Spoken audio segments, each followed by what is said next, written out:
ശാസ്ത്ര വിഷയങ്ങളിലെ അഭിരുചി കണ്ടെത്തുന്നതിനും വിദ്യാർത്ഥികളുടെ മത്സരബുദ്ധി വളർത്താനുമായി പാലാ ബ്രില്യന്റിന്റെ സയൻസ് ഒളിമ്പ്യാഡ്.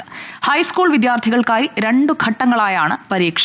മികച്ച വിജയം നേടുന്ന 150ഓളം വിദ്യാർത്ഥികൾക്ക് 16 ലക്ഷം രൂപയുടെ സമ്മാനം നൽകും. 8, 9, 10 ക്ലാസുകളിൽ പഠിക്കുന്ന വിദ്യാർത്ഥികൾക്കായി പാലാ ബ്രില്യന്റ് സംഘടിപ്പിക്കുന്ന സയൻസ് ഒളിമ്പ്യാഡിന്റെ രജിസ്ട്രേഷൻ ആരംഭിച്ചു കഴിഞ്ഞു. ഓരോ ക്ലാസ്സിനും അതത് സിലബസ് അനുസരിച്ച് വെവ്വേറെയാണ് പരീക്ഷ. ഫെബ്രുവരി 12-ന് ഓൺലൈനായും ഏപ്രിൽ 2-ന് ഓഫ്ലൈനായും പരീക്ഷ നടക്കും. ശാസ്ത്രത്തിന്റെ ഉന്നത ആശയങ്ങളിലേക്ക് എത്താൻ കുട്ടികളെ സഹായിക്കുന്ന പരീക്ഷ മറ്റ് ദേശീയ ഒളിമ്പ്യാഡുകളോട് കിടപിടിക്കുന്ന തരത്തിലാണ് ക്രമീകരിക്കുന്നത്.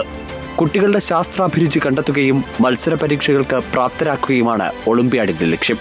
3 വിഭാഗങ്ങളിലായി നടക്കുന്ന പരീക്ഷയിൽ 1, 2, 3 സ്ഥാനം നേടുന്നവർക്ക് യഥാക്രമം 1 ലക്ഷം, 50,000, 25,000 രൂപ എന്നിങ്ങനെ സമ്മാനമായി ലഭിക്കും.